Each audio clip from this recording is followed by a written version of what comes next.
is the second volume in Maurice Cornforth's three-part series on the basics of Marxism. We just finished Materialism and the dialectical theory. Next, we're moving on into historical materialism. So preface to the second edition, this volume has been so much revised and changed in this new edition as to be virtually a new book. These extensive changes have been made in the attempt to eradicate any kind of dogmatism and to bring theory into closer accord with practice and with the actual course of events. The second chapter is in part based on an article on Marxism as Science, which appeared in Marxism Today, April 1960. MC, London, May 1962. So there are 8 chapters in total. I will do the same thing as I did last time and try to make 2 chapters per video. Chapter 1, Scientific Socialism. Capitalism and Socialism. The idea of socialism rose and gripped men's minds in modern society because of discontent with the evils of capitalism and the perception that only by a radical transformation of the entire economic basis of society could these evils be done away with.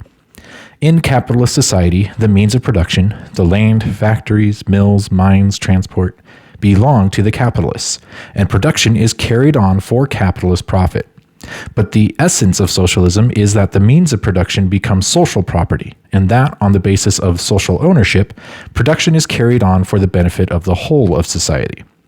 From its very beginning, capitalism meant a previously undreamed of increase in the powers of producing wealth. But this wealth went to swell the profits of a few, while the mass of the working people were condemned to toil and poverty. To use the new powers of producing wealth, not to enrich a few, but to enrich the whole of society, is the aim of socialism. Great new productive forces have been created in modern society as witness the discoveries of science and the growth of industry. But it becomes ever more evident that the capitalist owners and managers cannot direct the development and use of these forces for the benefit of the majority of the people. Today, the means exist, in modern technique and science, to feed and clothe the whole world, to provide education, culture, opportunity for everyone, to provide all with a high standard of living. If all the discoveries at our disposal were used, and if supplies were directed where they are most needed, this could undoubtedly be done. Nuclear energy can provide almost unlimited power. Automation can lighten labor and turn out goods in profusion. Medical science can relieve or stamp out diseases. The biological and agricultural sciences can ensure enough food for a bigger population than the world at present supports. Instead, resources both human and technical remain unemployed. For if all this were done, where would... some of these words are... For if all this were done, where would be the profit for the great capitalist monopolies? Meantime, while people still suffer and die from shortages, vast resources are squandered on weapons of destruction. People have even come to fear new knowledge in higher techniques because they fear the result of higher techniques may only be crisis and unemployment, and that the result of more knowledge may only be the invention of even more fearful weapons of destruction. The profit system has converted men's highest achievements into threats to their livelihood and very existence. This is the final sign that that system has outlived its time and must be replaced by another. Socialism means that the vast resources of modern technique are developed and used to meet the needs of the people. Production is not carried on for profit, but to satisfy the material and cultural requirements of society. And this is ensured because the means of production, all the means of creating wealth, are taken out of the control of a capitalist minority whose concern is its own profit, and come under the control of the working people themselves. Socialist theory and the working class movement. But in order to achieve socialism, we need something more than a general idea of socialism as a better order of society than capitalism. We need to understand what social forces must be organized and what opponents they will have to defeat. The first conceptions of socialism were utopian. The first socialists had the vision of a better order of society, gave it form and color, and proclaimed it far and wide. But it remained merely a vision. They could not say how to realize it in practice. The utopians criticized the capitalist order of society as unreasonable and unjust. For them, socialism was based simply on reason and justice, and because they considered that the light of reason belonged equally to all men, they appealed to everyone. and first of all to the rulers of society, as being the best educated and most influential, to embrace the truth of socialism and put it into practice.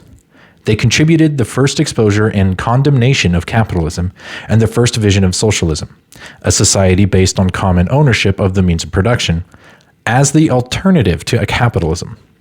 But this vision was spun out of the heads of reformers. The utopians could not show the way to achieve socialism because they had no conception of the laws of social change and could not point to the real social force capable of creating a new society. That force is the working class. The capitalist class is bound to resist socialism because the end of the profit system means the end of the capitalist class.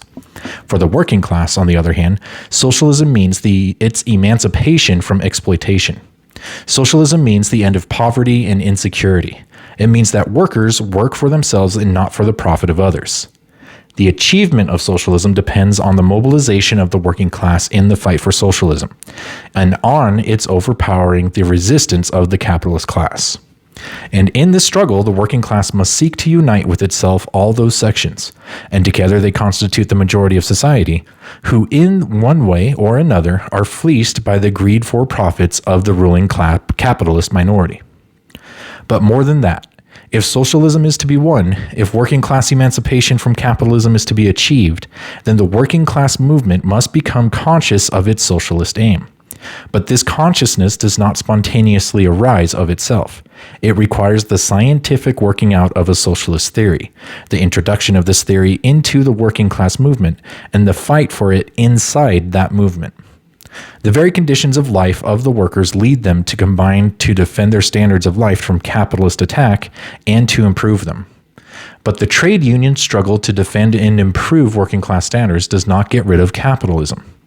On the contrary, so long as working class struggle is limited to such purely economic aims, its utmost stretch is to gain concessions from capitalism while continuing to accept the existence of the system. And the movement can pass beyond this phase of fighting for no more than reforms within capitalism only when it equips itself with socialist theory. Only then can it become conscious of its long-term aim of getting rid of capitalism altogether and work out the strategy and tactics of the class struggle for achieving this aim. In the history of the working class movement, there have been many leaders concerned with nothing beyond winning concessions from capitalism. They have in effect sought merely temporary gains for different sections of the working class at the expense of the long-term interests of the whole class. This is known as opportunism. And the root of opportunism in the working class movement consists in accepting the spontaneous struggle for concessions and reforms as the be-all and end-all of the movement. If socialism is to be achieved, the working class movement must not rely only on the spontaneous development of the mass struggle for better conditions. It must equip itself with socialist theory, with the scientific understanding of capitalism and of the position of the different classes under capitalism, with the scientific understanding that emancipation can be achieved only by uniting all forces for the overthrow of capitalism and the establishment of socialism. Without the guiding and organizing force of scientific socialist theory, the working class cannot win victory over capitalism. The union of socialist theory with the mass working class movement is a condition for the advance from capitalism to socialism. The Marxist science of society. The great contribution of Marxism was to develop scientific socialist theory and to introduce it into the working class movement. Marx and Engels based socialism on a scientific understanding of the laws of development of society and of the class struggle. And so they were able to show how socialism could be won and to arm the working class with knowledge of its historical mission. Marx did not arrive at his conclusions as a pure research worker, though he did conduct profound research. In the 1840s, Marx was engaged as a revolutionary Republican and Democrat in the movement which led up to the revolutionary year 1848. And he arrived at his conclusions as an active politician, striving to understand the movement in which he participated in order to help guide it to the goal of the people's emancipation from oppression, superstition, and exploitation. These conclusions were formulated in the Manifesto of the Communist Party, which Marx wrote in collaboration with Engels in 1848. They saw the whole social movement as a struggle between classes. They saw the contending classes themselves as products of the economic development of society. They saw politics as the reflection of the economic movement and of the class struggle. They saw that the bourgeois revolution then in progress, the task of which was to remove the vestiges of feudal rule and establish democracy, was preparing the way for the proletarian socialist revolution. And they saw that this revolution could only be consummated by the working class conquering political power. It was only because they espoused the cause of the working class and saw in it the new, rising, revolutionizing force in history that Marx and Engels were able to discover the laws of social change, which those who adopted the standpoint of the exploiting classes could never do.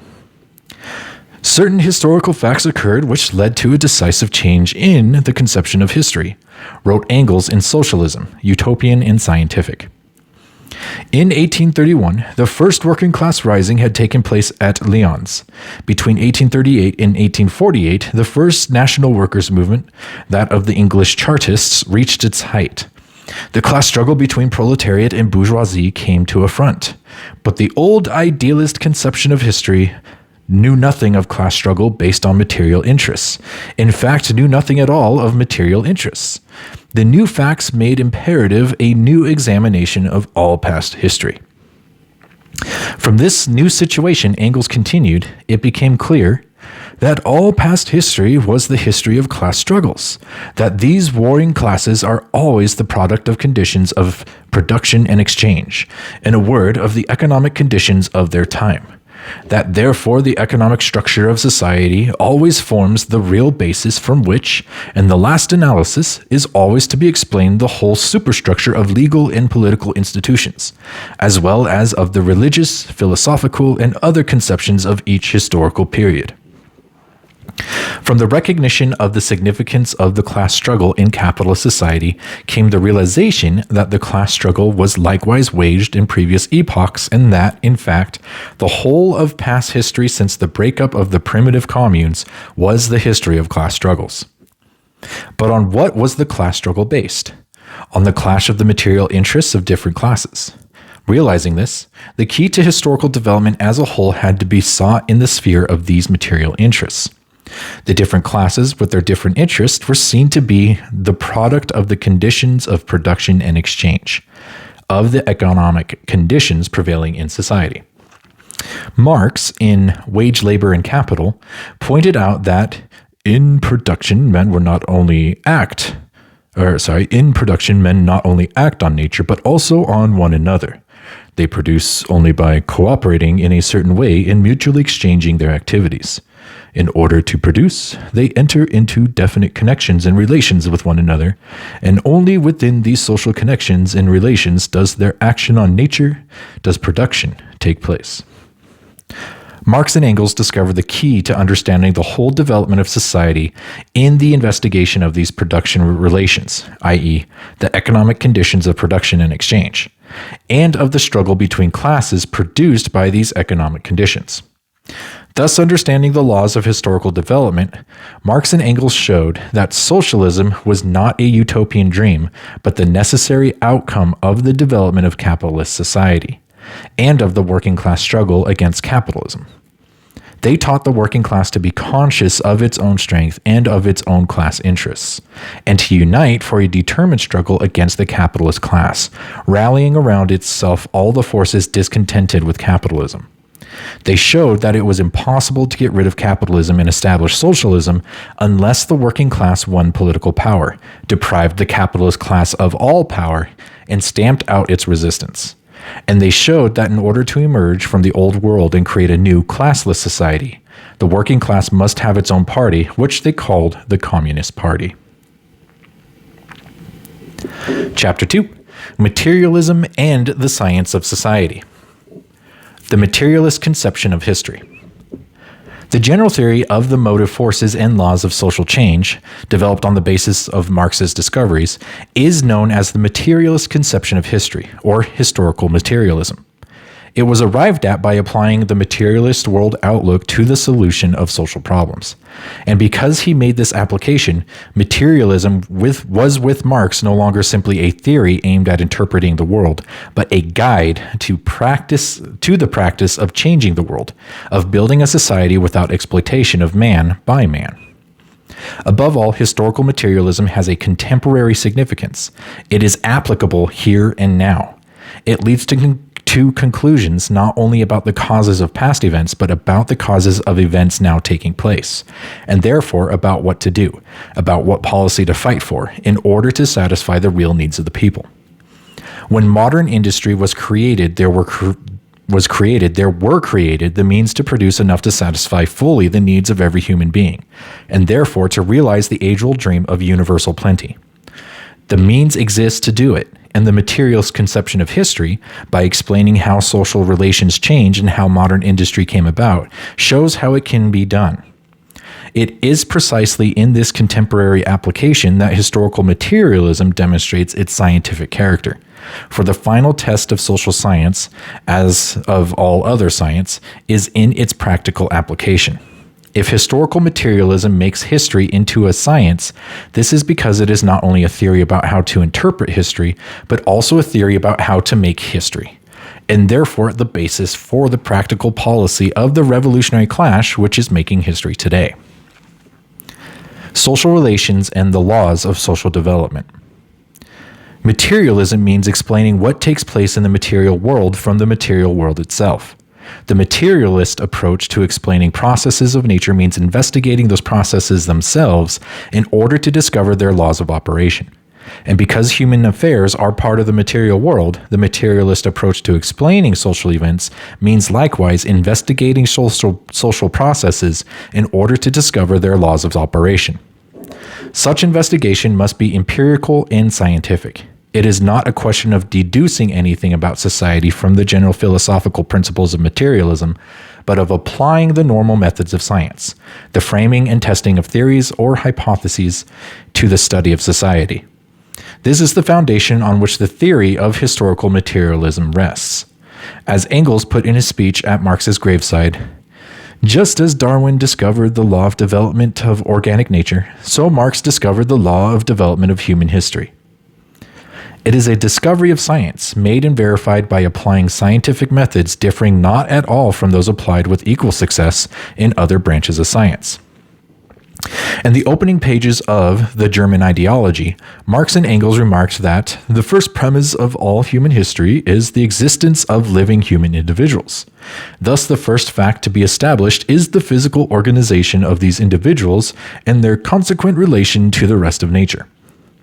But the subject matter of social science is not the physiology and psychology of human individuals, their individual activities and reactions. That is taken for granted.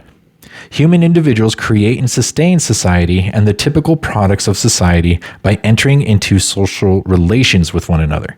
And it is these social relations which are the subject matter of social science. In the last analysis, when we say that certain social relations have been formed and certain social phenomena produced, we are referring to what numbers of unspecified human individuals do in association.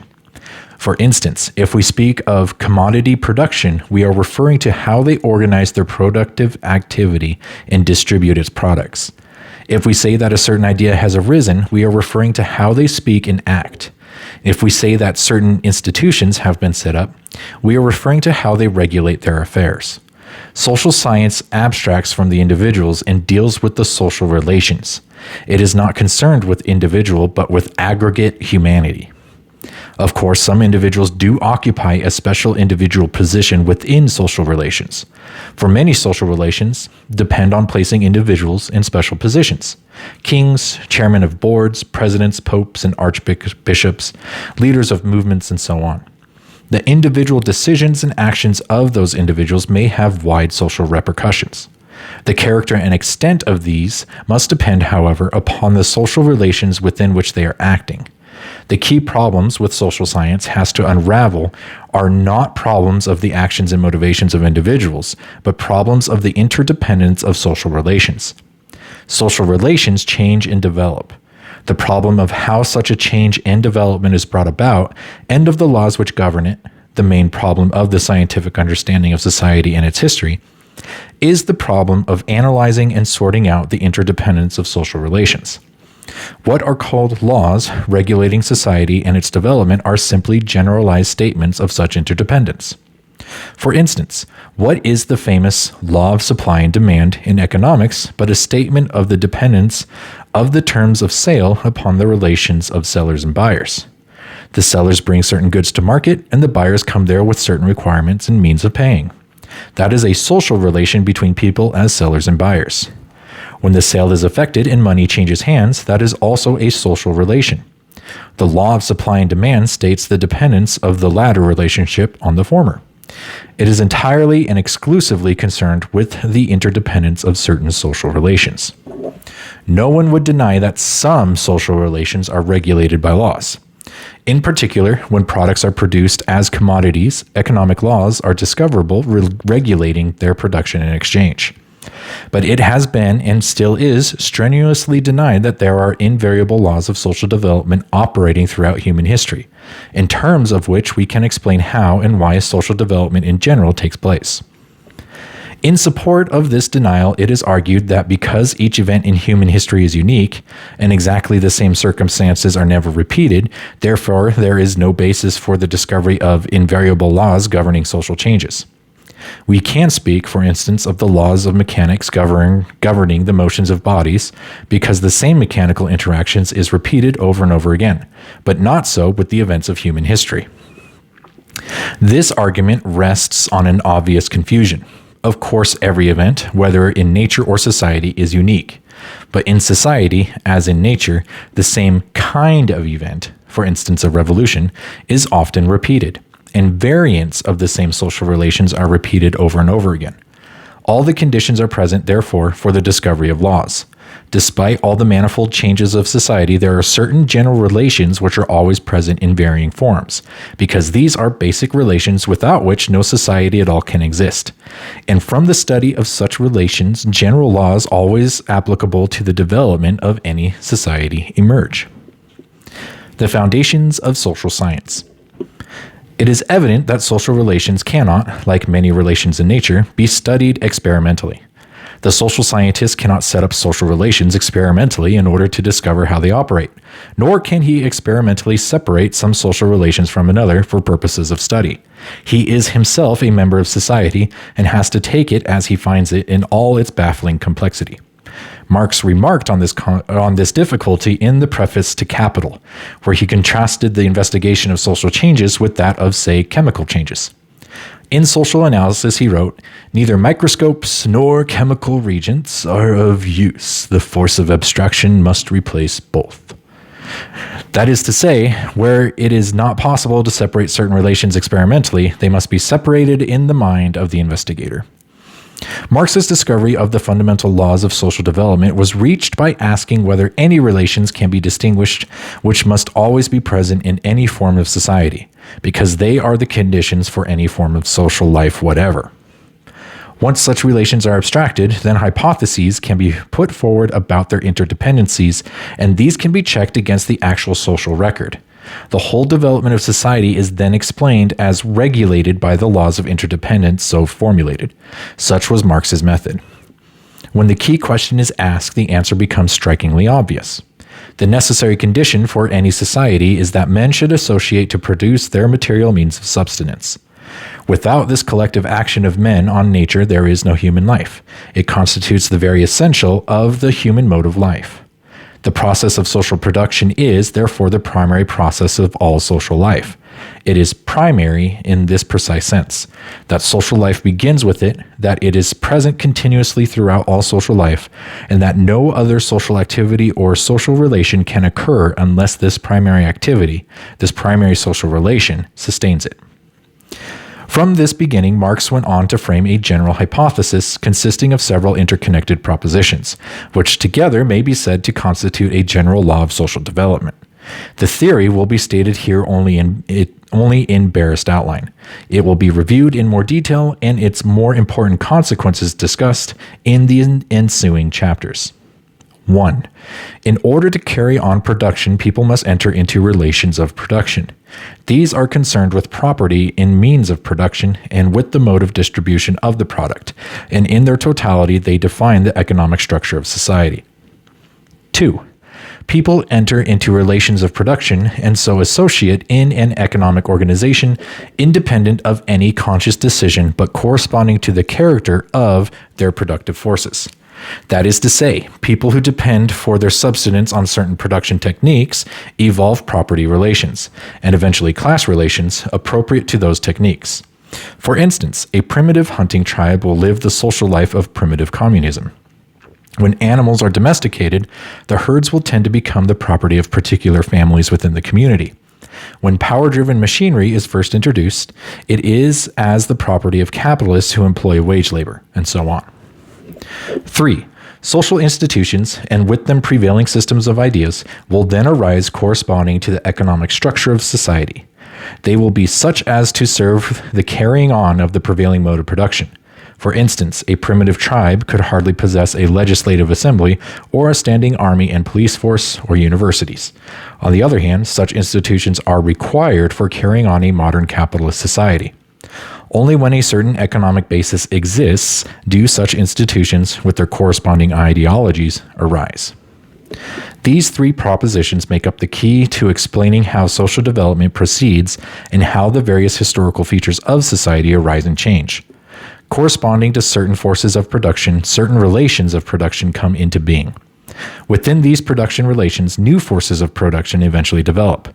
Then the situation arises when, in Marx's words, the old production relations begin to act as fetters upon the further development of production.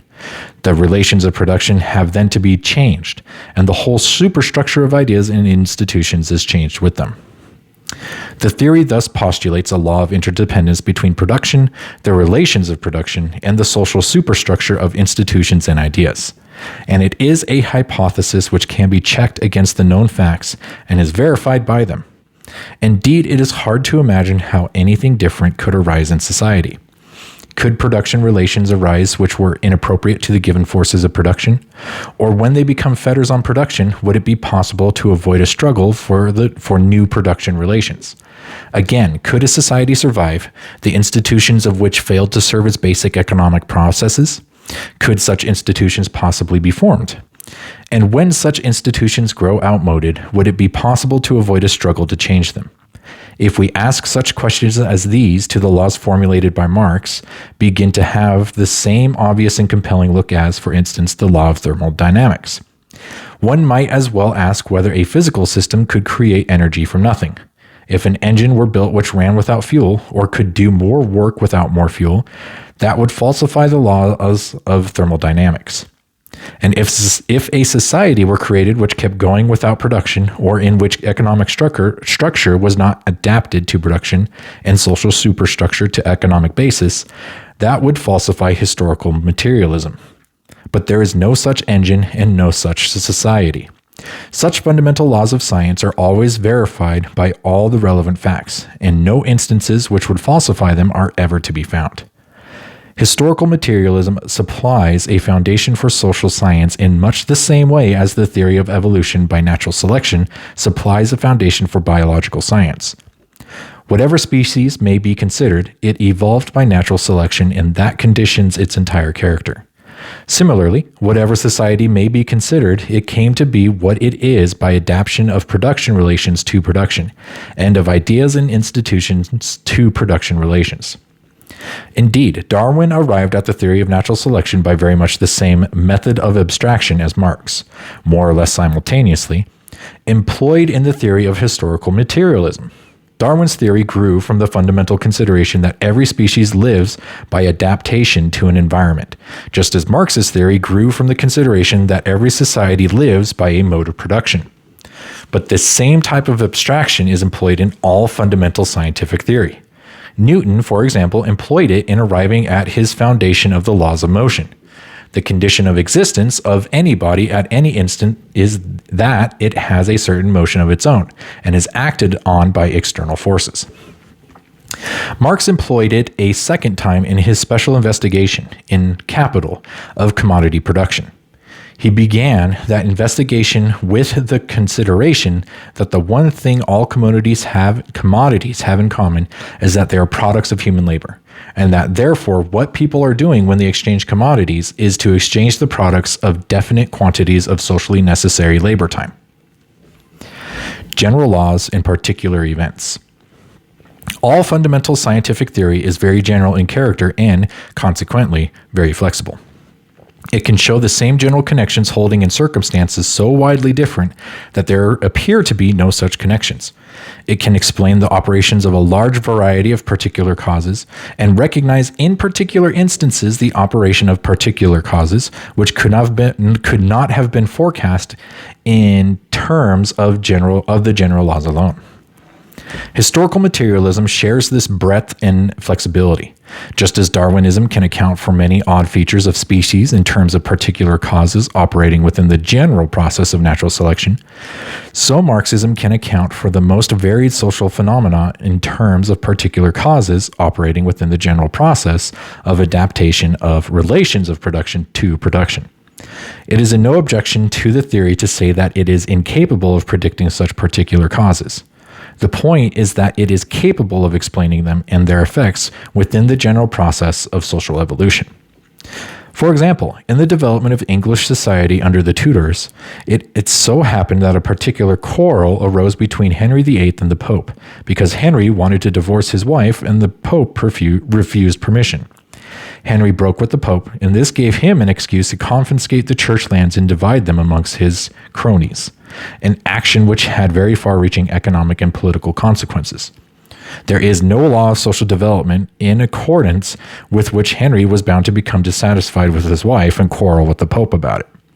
On the contrary, these particular events which had such large effects arose from particular causes which could not be deduced from any general laws and were relatively accidental.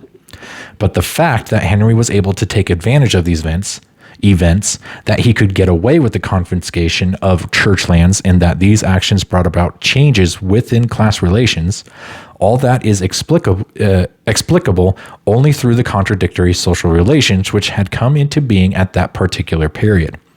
Moreover, in other places where similar social contradictions existed, similar economic and political changes were effected. Other European monarchs who had no trouble with their wives were making the same break with the church and its institutions as a result of the same deep-seated and general causes, though the individual circumstances and causes varied greatly in different cases.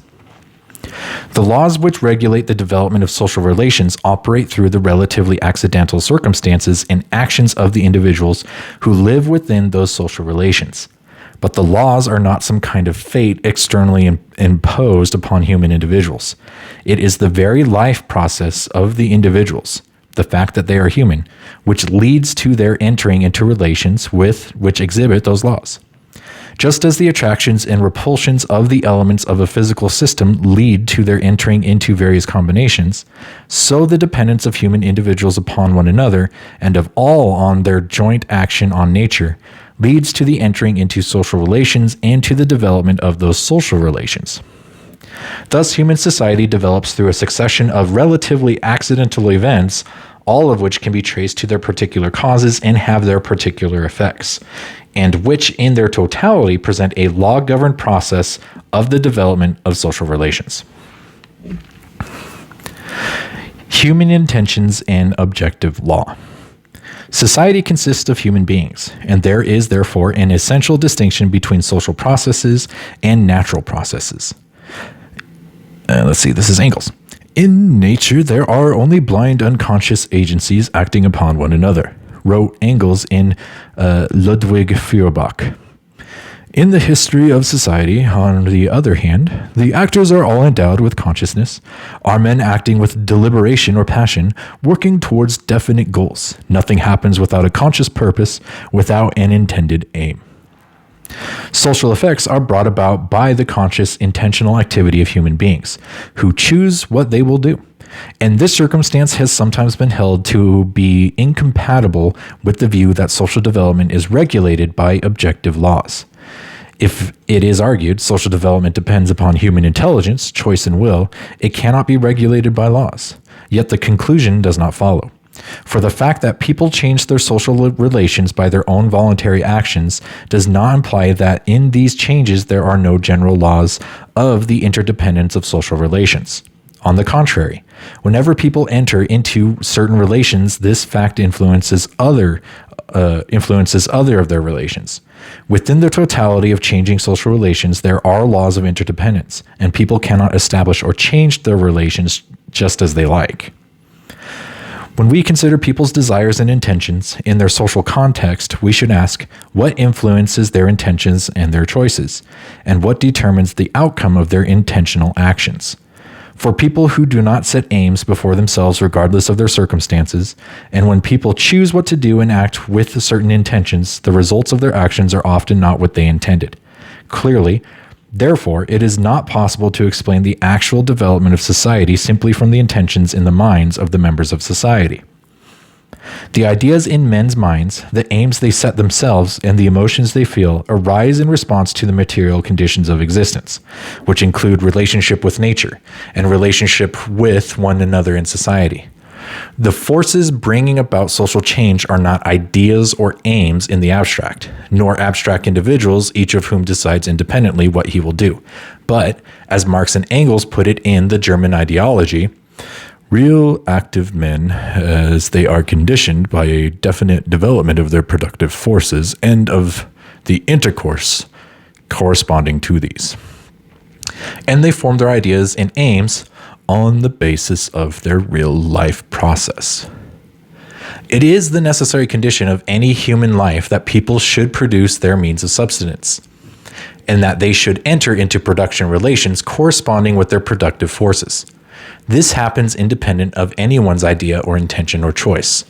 But possessing certain productive forces and living with certain production relations, people then form their ideas and intentions corresponding to these real-life conditions in which they find themselves. From these conditions arise definite interests, contradictions of interests, aims, and ambitions. Ideas, passions, plans, and intentions arise in the minds of individuals accordingly, in response to those conditions of life. And so social life proceeds. In a primitive hunting tribe, for instance, it is natural that the people's plan should be mostly confined to hunting, and that the height of any individual's ambition should be to become a chief. If perhaps, through some change of environment, they get an interest in cultivation or domestication of animals, then other plans, other ambitions arise. The people keep their society going by their own initiative and efforts, but the direction of their efforts is conditioned by their material mode in life. In a modern capitalist society, of course, conditions are far more complex and include profound social contradictions.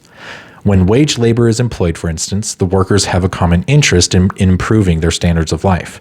The intention of doing so is born in their minds, and trade unions are organized to do it.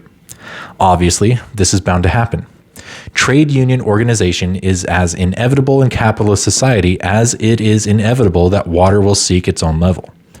But trade unions are created by nothing but the workers' own efforts, by their acting on their own initiative, in a conscious, intentional way, with each one choosing whether to join a trade union or not. The point is that the direction of the efforts is determined by the material conditions of life. At the same time, the capitalists will also be pursuing their own interests. Some well-meaning people will be making proposals to reconcile conflicting interests. Some of the workers will be conceiving ambitions to raise their individual status by using trade union positions. Some of the capitalists will understand this and set about buying them out, and so on and so on. A vast complex of differing and conflicting aims and ideas is born from the given conditions, and eventually the conditions are changed by the social activities of the people so motivated. What then determines the character of the changes? Not simply the socially conditioned intentions of the makers of change, for, as Engels wrote in Ludwig Feuerbach, numerous desired ends cross in conflict with one another, or these ends themselves are from the outset incapable of realization, or the means of attaining them are insufficient. Thus, the conflict of innumerable individual wills and individual actions in the domain of history produces a state of affairs entirely analogous to that of the realm of unconscious nature. The many individual wills active in history, for the most part, produce results quite other than those they intended, often quite the opposite. Just as the material mode of production is the foundation for the various different motivations which develop within society, so it also determines which ends are practical and which are not, and what the eventual outcome of the conflicting motivations will be. The French Revolution, for example, was the explosive result of contradictions within the old society. From the position they occupied within the economic structure of that society, the peasants, town workers, and rising bourgeoisie were all frustrated in the pursuit of their material interests, and all consequently oppressed under the rule of the nobility. They rose for liberty, equality, and fraternity, and smashed the feudal fetters. But what resulted was something not intended by the majority of those taking part in the revolution. As soon as the feudal fetters were smashed, free scope was afforded to the economic activity of the bourgeoisie, and the result was the development of capitalism. Fighting for liberty, what they did was give nascent capitalism the chance to consolidate itself. This happened thanks to the initiative and efforts of the revolutionaries, but the final results of that initiative and of those efforts depended on the sum total of social relations in French society. Thus, while society is composed of individuals who together make their own history by their own conscious activity, we must look behind people's conscious aims, intentions, and motives to the economic development of society in order to find the laws of historical development. It is there that we discover the laws which regulate the changes in the circumstances conditioning people's actions, the transformations of material interests into conscious motives in their heads, and the final outcome of their activity. Men make their own history, wrote Marx in the 18th Brumaire of Louis Bonaparte. But they do not make it just as they please. They do not make it under circumstances chosen by themselves, but under circumstances directly encountered, given and transmitted from the past. Like many other laws now known to science, the fundamental laws of social development, which regulate how these circumstances come into being and how they are changed, do not deal with the determination of individual events, but with the consequences over a period of time of a large number of individual interactions. They state the consequences of individuals living in society. The intercourse of individuals in society must always lead to their using such productive forces as are to hand, to their entering into production relations corresponding to those productive forces, and to motivations and conflicts based on those production relations, through which production relations are eventually changed corresponding to the development of new productive forces. The law of progress. The fundamental law of social development is that of the adaptation of relations of production to production. The social relations of production have to be adapted to the social action of men on nature, whereby men produce their means of life. The operation of this law brings about, with time, the progressive development of human society. That is, an irreversible progression from an earlier stage to a later stage. And that is because, from time to time, people are able to develop their forces of production. Given the actual physical, chemical, and biological processes of the Earth's surface, and the presence of men employing brain and hand to use those processes for their own ends, there exists the possibility of a progressive development of techniques, each of which is sooner or later explored, though a long time may pass before favorable conditions arise for such exploration. And from this development of forces of production follow corresponding modifications and changes in relations of production and in the entire superstructure of social relations based on the relations of production. Thus, human societies develop from formations based on lower production techniques to those based on higher production techniques. The distance traversed from stone tools to the automated factory and the nuclear reactor is the measure of human progress to date. Progress, as so defined, cannot be due, as Hegel supposed human development was due, to any universal spirit mysteriously working itself out in human destinies and guiding them towards some end, any more than particular misfortunes and catastrophes that befall people are due to a malign fate manipulating human puppets toward their destruction. The whole conception of an external influence at work in human affairs, whether it is called the absolute spirit, God, fate, or merely the influence of the stars, makes very little difference. Is an idealist conception totally foreign to science and therefore to Marxism. The only agency which determines human affairs is the agency of people themselves, wresting their livelihood from nature and entering into social relations to do so. Thus determined, progress is naturally neither steady nor uniform. Important new techniques, such as the wheel, ironworking, the use of water power, and so on, are introduced only at times and places where there occurs a coincidence of circumstances favorable to their discovery and application. But once introduced, new techniques bring power and benefits to their users, which means that they are not likely to be given up. Once introduced, new techniques are not lost again, but go on being used and eventually serve as the basis for still higher techniques. Moreover, big changes in production and consequently in production relations tend to be localized, to occur at long intervals, and to spread from a given locality.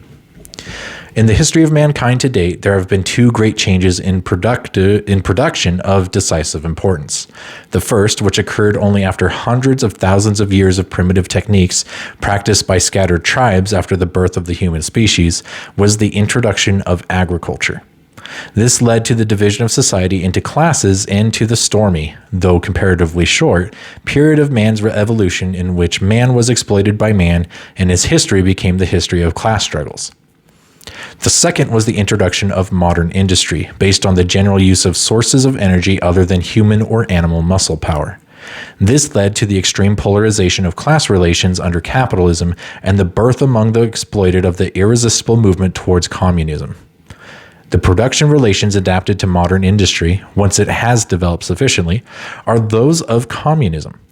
Thanks to modern techniques, which include means of transport and communication, and to the capitalist drive for profit, once capitalism became established in one region, it very quickly reached out until it brought the whole world under its sway.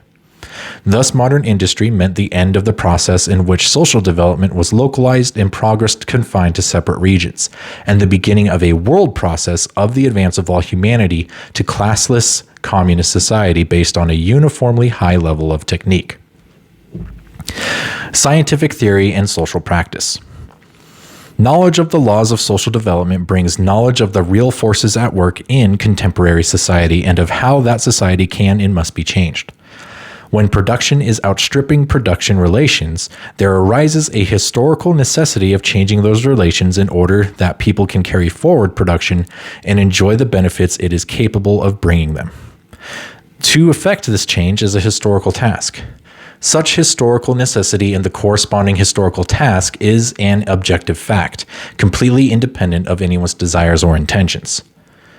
To speak of it expresses not simply an aspiration or political program clothed in grand words, but an actual existing setup of human relations. Capitalism contains such a necessity and such a task, the necessity and task of advancing to socialism. And within the capitalist relations, one class, the working class, is by virtue of its position within those relations the social force to carry out the job. In this sense, we may speak of its having a historical mission. This is a fact, whether anyone knows it or not, and whether anyone does anything about it or not. Marxism did not invent the historical mission of the working class, but discovered it. In a similar way, in the bourgeois revolution, a necessity and a task existed, and the nascent, however you spell that word or pronounce that word, and the nascent bourgeoisie had the mission of establishing a new order of society, which they successfully did. In the course of time, tasks are fulfilled because the existence of the tasks means that circumstances conspire to impel people towards its fulfillment. If one generation fails, it remains for the next generation. Mankind sets itself only such tasks as it can solve, wrote Marx in the preface to Critique of Political Economy, since the task itself arises only when the material conditions for its solution already exist or are at least in the process of formation. The subject matter of social science is man's own social activity, whereas natural science deals with the object of that activity, the materials and forces of nature. Hence, social science differs from natural science in that, by its discovery of the laws of development of social activity, it defines the historical task facing mankind at a given time, and therefore the social end or goal of activity. Natural science, on the other hand, is concerned solely with means. It shows how natural forces can be used, and that is all. Physics, for example, by discovering the laws of physical processes, enables us to use those processes for our own purposes, as means to our own ends. It does not define those ends. To define the historical task in contemporary society is, of course, at the same time to make a prediction, namely, that that task is likely eventually to be fulfilled. Thus, Marxism does make a definite prediction that capitalism will not continue indefinitely, and that, barring the possible catastrophe of mankind using the recent discovery of nuclear energy to destroy itself, it will be superseded by world communist society. But prediction is never the main function of either natural or social science. It is only secondary to the main function, which is to enable us to regulate our social activity, in production and in other spheres, in the light of discovery of the objective properties and laws of nature and society. So while the discovery of the laws of social development does imply a prediction about the future development of society, its primary significance is that it defines practical goals and practical policies towards realizing them. Those who fail to grasp this are confusing Marx with old Moore. In social activity, knowledge of the laws of development becomes itself a force in that development, and is enlarged and clarified as the development proceeds. Another peculiarity of social science as compared with natural science is that it discovers and defines its own reasons for existence. The very definition of the contemporary task explains why scientific knowledge, a scientific theory, is needed to enable the task to be fulfilled. All earlier social formations came into being through members of society spontaneously pursuing their own immediate interests, as these arose from an existing mode of production.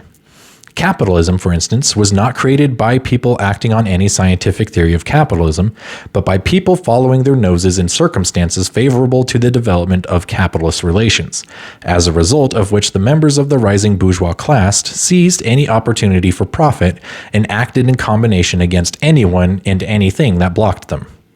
With the working class in capitalist society, on the other hand, spontaneous action leads no further than organization to secure higher wages, shorter hours, and better living conditions. To advance to socialism requires deliberate measures to change the relations of production, and the prior conquest of political power by the working class in order to be able to institute such measures. To do that requires theoretical knowledge of what is to be done, based on the scientific investigation of social processes and a mass movement informed by scientific theory. Every revolutionizing discovery in history has been made only when conditions were ripe for it and the need for it existed. Thus, the great discoveries of modern natural science were made only when the development of the mode of production had created the conditions and the need for them. The same is true of the social discoveries of Marx. The theory of the working class movement. The establishment of fundamental scientific theory in any field has always meant the overthrow of old prejudices, and so has run up against the opposition of definite interests. This applies still more with the science of society. Marx's discovery showed how men form societies and framed their ideas and principles on the basis of the material process of production. This threw down the last stronghold of idealism, the conception of human consciousness as having its ultimate source in something other than the material world, and with it the whole idea of the sanctity, rationality, and permanence of any human institutions. In particular, Marx's discovery demonstrated the contradictions of capitalism and the necessity of replacing it by socialism. Obviously, if social science demonstrates these conclusions, then not only does it meet with opposition, but it simply cannot be accepted at all within the capitalist order. Marxism arose as the theory of the working class movement, which alone needed such a theory, and within the ranks of which alone could it be worked out, accepted, and used. And after socialism was victorious in some countries, it was developed further as the theory of socialism and communism. The so-called social science of the bourgeois establishment has of course had to admit, by the back door as it were, and usually without acknowledgement, some selected Marxist ideas, but the fundamental theory is consistently repudiated. In consequence, bourgeois social science remains a primitive, descriptive level without fundamental theory. And as for the definition of social goals, these are treated as the subject of morals or religion or politics as distinct from science. The use of Marxist theory to the working class movement is threefold. It arms the movement with scientific knowledge of the actual position of the working class. It enables the movements of scientifically to formulate practical aims, and it guides the movement in working out the necessary strategy and tactics for achieving those aims. The working class movement cannot transform society without the benefit of fundamental theory. And this theory teaches it to keep practical goals in sight rather than dream of utopian ideals, and to base its policies not on general precepts and exhortations, but on recognition of the real material conditions and needs of the people.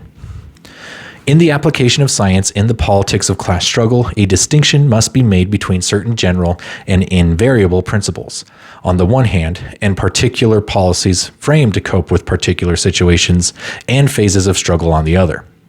It is necessary to pursue a policy of working class struggle against the capitalist class, uniting always the maximum forces to defeat the main enemy.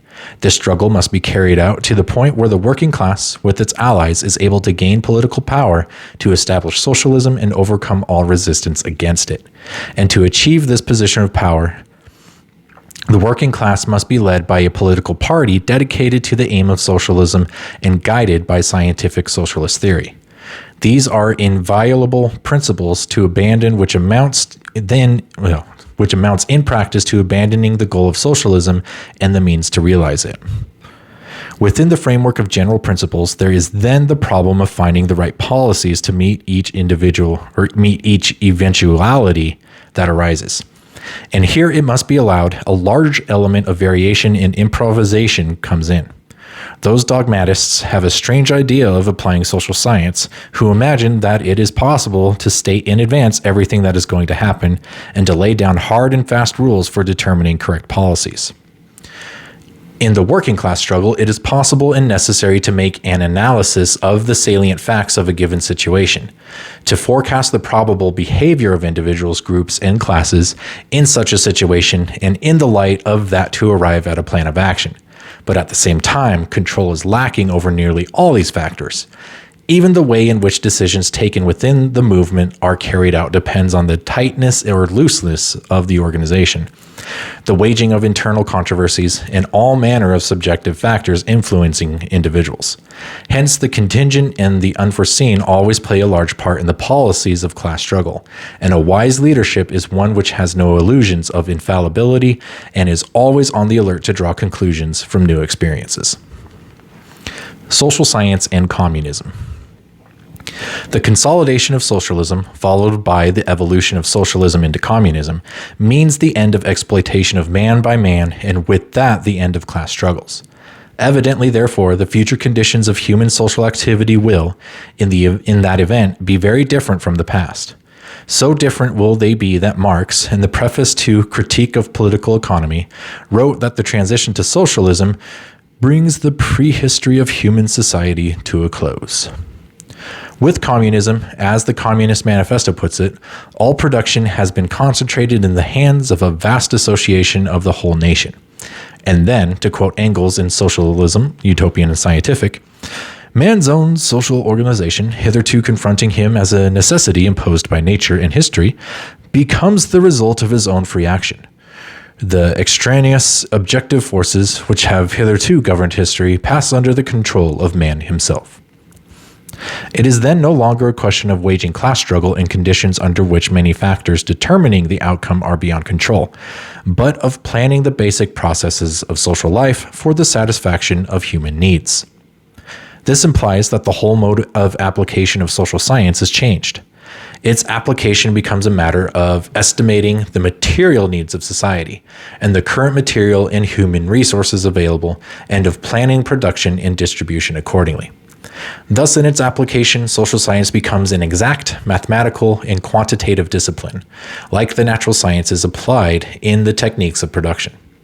This change corresponds to the situation in which, as Engels put it, the government of persons has been replaced by the administration of things. The task of social science under communism is not to work out ways and means of manipulating human beings so as to force or cajole them into some predetermined pattern of social activity. The task is to work out the plan of production and distribution for the whole community, to be undertaken with the minimum of labor so that people may on that basis freely enjoy that blossoming forth of human energy which is for man an end in itself.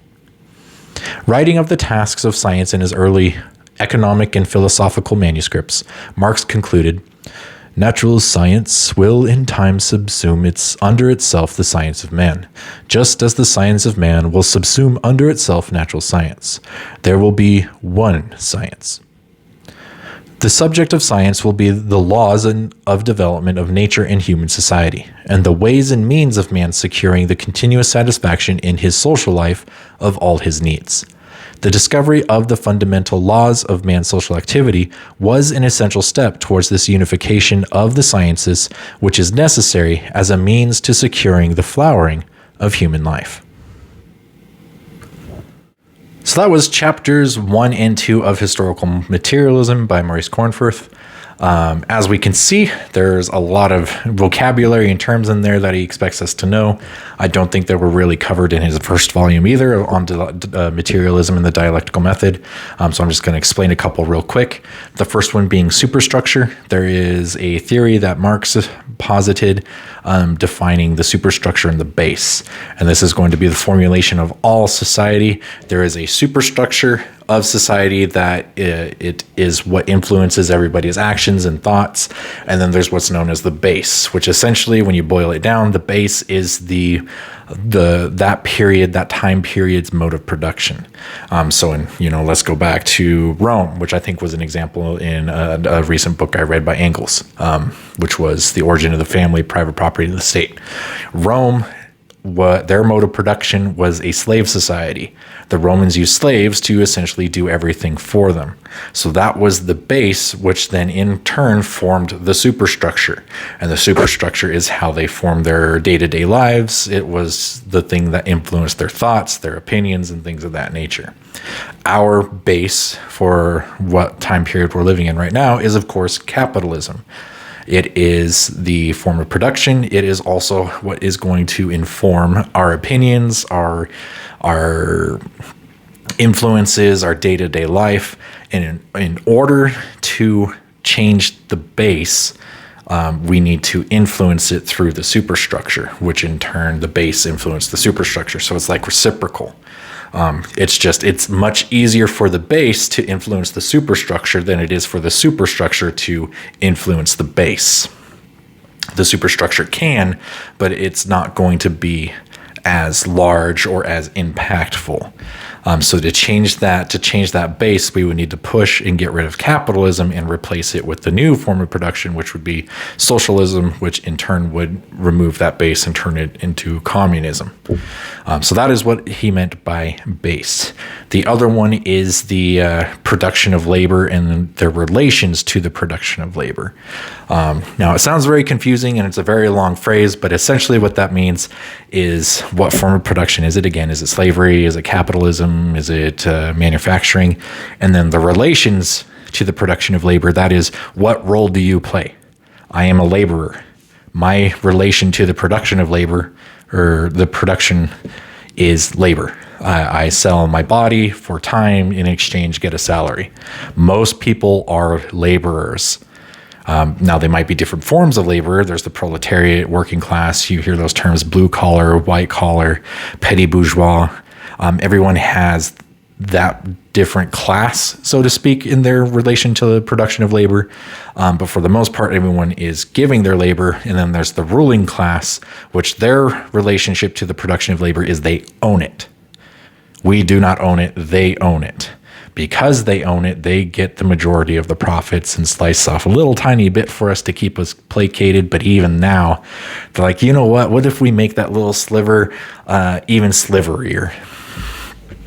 So those were the two definitions that I really wanted to expand upon a little bit to hopefully make this make a little bit more sense. Again, we can see it's a little bit more complicated than his first volume, mainly because of some of those phrases just being super long. The production, the relationships of production and the relationship to production. It's all fun. But tell me what you think. If you have any questions, comments, of course, put them in the comment section below. Be sure to like and subscribe and all those other things that I don't want to really lean in too much. I'm just putting that out here because I want a hobby and I want the mental gratification of saying I did something. So anyways, thank you for listening. I should have the second part, which will cover chapters 3 and 4 here, out within the next week or two. Again, I'm usually free Saturday nights, so I'm going to try and upload a video at least weekly instead of once every 4 months like I did this past year. I was really bad about that, so I apologize. I'm going to be better because there is so much leftist thought and Marxist books and things like that to read and that aren't covered by copyright law, which is another thing I'm looking for. Thank you. Until next time.